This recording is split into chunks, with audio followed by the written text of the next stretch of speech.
4h12 minutes, vous êtes dans le retour à Choix Radio X. C'est lundi aujourd'hui et regarde, je vais revenir sur le dossier, le sujet qu'on a abordé tout à l'heure, qui n'était pas vraiment prévu dans nos affaires. Ça arrive comme ça de temps en temps quand on fait de la radio en direct. Moi, je me suis senti un peu surveillé toute la fin de semaine, Jérôme, par du monde en bicycle qui avait des barbes, puis qui me regardait de travers parce que je me promenais avec mon 4x4. En gros troc. Exact. Aujourd'hui, j'ai pas l'impression que j'aurais été de bienvenu si j'étais allé me promener dans Québec, dans ce secteur-là. D'abord, ils voulaient pas qu'on rentre passer la journée sans voiture. Mais, tu sais, je suis pas sûr que... Je me demande si je me serais pas fait tirer des roches. Ouais, l'environnement. Exact. C'est parce qu'on a l'impression qu'on dirait que c'est juste ça qui compte maintenant. Moi, j'ai l'impression que c'est une obsession collective. Il y a juste ça qui compte. Hey, aujourd'hui, il y a quelqu'un qui a publié une étude qui révèle qu'il faudrait planter 1,4 milliard d'arbres pour compenser l'émission de gaz à effet de serre que va produire le port méthanier Rabasca sur la Rive-Sud. 1,4 milliard. 1,4 milliard d'arbres. C'est des graves malades. Pour compenser. Tu sais, c'est rendu une obsession épouvantable. Ouais.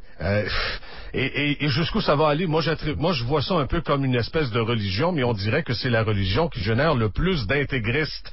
Et de l'intégrisme, là, peu importe le sujet, c'est jamais une belle affaire. On s'est dit que ce serait peut-être cute de jaser de ça avec Doc Mayou. Salut, Doc! Messieurs. Salut. La vois-tu, toi aussi, Doc, la montée de l'intégrisme des environnementaleux?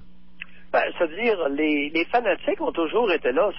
C'est simplement les causes qui diffèrent.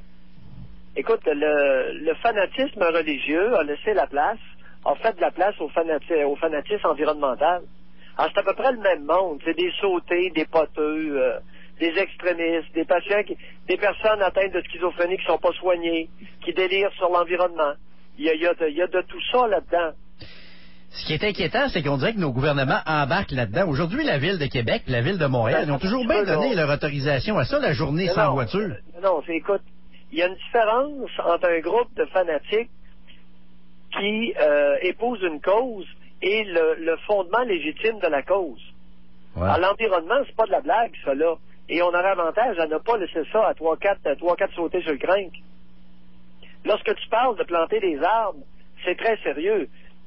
J'ai des terres à bois, je cultive, je jardine mes terres à bois, parce que je suis bien conscient de l'importance des arbres. J'ai pas besoin d'en planter, je n'ai qu'à prendre soin de la nature et elle va se montrer très généreuse. Ouais.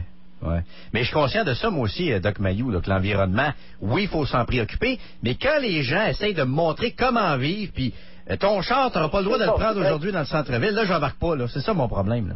Oh oui, écoute, les environnementalistes, pour la plupart, sont des anciens peace and love ou le même genre de clientèle bigarrée qui était des peace and love dans les années 70. C'est le même monde, ça, là. C'est la même catégorie.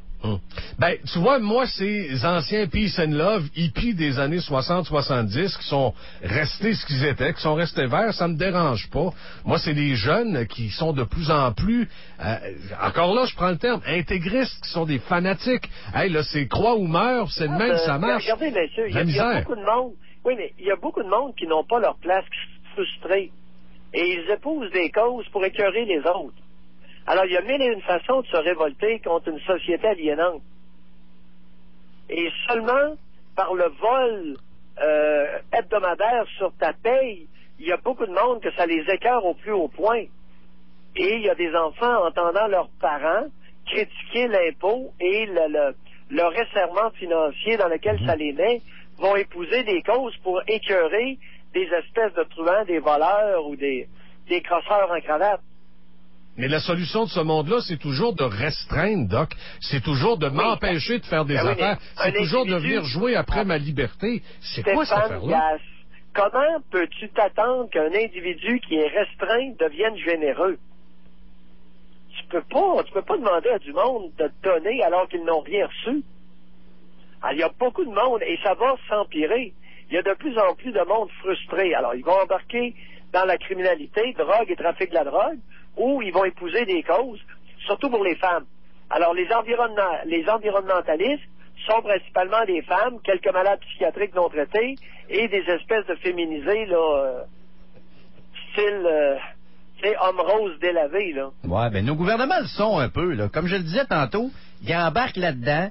Puis le maire Labaume, aujourd'hui, il a toujours bien donné son autorisation à ça qu'on bloque les rues du Vieux-Québec. Oui, il y a un point, il y a une base légitime à toute cette affaire-là. C'est ça qui est important. Ouais, mais on m'impose quelque chose. C'est ça que j'aime pas, moi. Pardon? On m'impose quelque chose. C'est comme si on me disait, on sait ce qui est bon pour toi. Toi, t'as pas de jugement. Non, t'as peu, là. Il y en a de maudite gang. Les compagnies forestières qui font des coupes à blanc, là, la plupart du temps, c'est non justifié, ça, là. Oh, les moteurs. C'est pire que ça, Doc, les coupes à blanc au Québec. Il y a eu des méchants massacres au Québec, là. Ben, aujourd'hui, là. Des maudits voleurs. Il y a des compagnies pillardes. OK. Moi, je me promène souvent à Mauricie, Doc. Christy, il y a juste ça, des arbres. Allô? Oui. La Mauricie a déjà été... Oui, allô? Oui, on t'entend, il n'y a pas de problème. Oui. Bon. La Mauricie a déjà été une pépinière extraordinaire de pain blanc. Il en reste à peu près plus. Ben voyons ça donc, a Doc. été pillé par les Anglais, c'est rendu en Angleterre. Je me promène souvent sur le long du Saint-Maurice. Il y a juste ça, des arbres. Quelle sorte? Du bouleau rabougri puis des petits cyprès. Honnêtement, je viens de te dire qu'il y avait des pins blancs. La Mauricie était une immense pinède de pins centenaires qui ont presque tous été coupés et envoyés en Angleterre. OK. C'est comme ça qu'on a vidé. Et ensuite, les papetières sont arrivées. Elles ont vidé tout le sapin et l'épinette. Alors, il reste juste la cochonnerie à Mauricie. Regarde, Doc, tu parles un gars de la Gaspésie. Je suis survolé à Gaspésie, ça n'a pas de sens. C'est des coupes à blanc. Ça n'a pas d'allure, là, ce qui a été fait. Moi, je te contesterai pas là-dessus. Pour un point, par exemple, Doc. Comment ça se fait que les critiques les plus fortes, les environnementaleux les plus mordus, les plus fanatiques, les plus intégristes, ils restent tous au centre-ville de Montréal? Comment ça se fait que c'est du monde de la ville qui est le plus vert au Québec? Ce sont des bloqueux, des protesteux et des bloqueux permanents. D'ailleurs, c'est la même faune bigarrée qui va être anti-avortement. C'est tout le même monde, là. Ce sont des contristes, des contristes. Des envieux? As-tu des envieux là-dedans, oui, ben oui. Puis on peut pas les blâmer. Des individus carencés. Quel est l'avenir d'un individu extrêmement carencé? C'est quoi? Est-ce que vous êtes déjà de m'en poser la question? C'est direct dans le mur. C'est quoi mur. l'avenir d'un grand carencé? Direct dans le Il mur. n'y en a pas d'avenir. Alors, ils chialent. Ils se prennent des causes pour chialer. Ils n'ont pas des causes légitimes. Ou qu'ils se détournent. Comme les groupes anti-avortement. C'est supposément en faveur de l'environnement. Ce sont du monde qui ne travaille pas pour la plupart. Les Stéphane Guilbeault de ce monde. Il a fait quoi dans la vie, lui, là, à part de se couper à la couette il y a 5 ans? À part parler, il fait pas grand-chose. Hey, à part chialer, là, il a fait quoi dans la vie, lui? Ben moi, là, par souci pour l'environnement, j'ai créé une ferme expérimentale privée. J'ai mis 1,5 million de mon argent de médecin là-dedans, et puis je cultive des terres. Encore hier, là, je m'amusais avec ma scie mécanique. Pour me détendre, je prends ma scie mécanique, puis j'enlève des arbres pourris, pour favoriser la pousse des bons arbres. Puis j'ai juste une jambe. C'est ça. Puis vous n'avez pas besoin des groupes environnementaux pour vous dire de faire ça, là. Non, ben je pourrais leur en montrer, mais ils sont pas intéressés à venir voir ce que je fais. Ah non, ben ça puis en plus, parce écoute bien. On a travaillé, nettoyé, jardiner 3 terres à bois, là. Ça commence à être de la peau, les amis. Et c'est de l'ouvrage. Il y a plein de monde d'employés chez nous qui font ça. J'ai payé, je ne sais pas combien de milliers de dollars pour jardiner mes terres à bois, afin qu'elles produisent de plus beaux arbres, des plus belles tiges, plus vite, et qu'elles deviennent plus rapidement des poumons. OK. Mais encore là, il est important que l'auditoire sache que les arbres, sur le bord des routes, par exemple, les arbres, je m'en vais à Montréal actuellement, là, et les arbres qui sont sur le bord de l'autoroute recueillent une partie du monoxyde de carbone. Alors, les arbres respirent du carbone et émettent de l'oxygène que nous autres, nous inspirons. Vous me suivez? Tout à fait. Dois-je répéter? Non, c'est correct. Alors, les arbres se nourrissent de monoxyde de carbone, les émissions de taux, et nous renvoient dans l'atmosphère de l'oxygène, dont nous autres, nous avons besoin, et les animaux, pour survivre. OK. Mais, moi Doc, tu me dis que ce monde-là qu'on entend, qu'on voit, qui reste dans les centres-villes et qui sont les plus ardents défenseurs de l'environnement alors qu'ils vivent eux-mêmes dans le béton, c'est des chialeux professionnels, c'est la même faune bigarrée qui va chialer contre l'avortement. Puis dans le fond, c'est du monde à qui ça prend une cause pour exprimer puis pour extérioriser leur frustration. Oui, ce sont dans... C'est rien de plus que ça, là. La conviction, peut-être quelques-uns, mais pour la plupart, c'est des chialeux professionnels. Point. Exact. Et ne les invite surtout pas à aller nettoyer un parc. Ils sauront pas quoi faire. Non. J'écoute, la plupart d'entre eux, ça travaille pas ou à peu près pas sur l'aide sociale.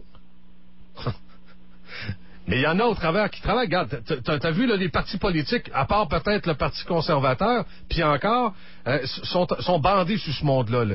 Ils sont en train de voir là-dedans un terreau fertile pour aller chercher des électeurs puis pour bien paraître. Continuons dans notre foulée de réflexion. Lorsqu'on voudra améliorer les conditions de l'environnement, l'être humain est doté d'une intelligence et il n'a qu'à se créer des outils, des automobiles électriques, par exemple. Alors, messieurs, question. En quelle année la batterie à l'acide sulfurique a-t-elle été utilisée pour faire démarrer les autos? J'en prie, je sais pas, Doc.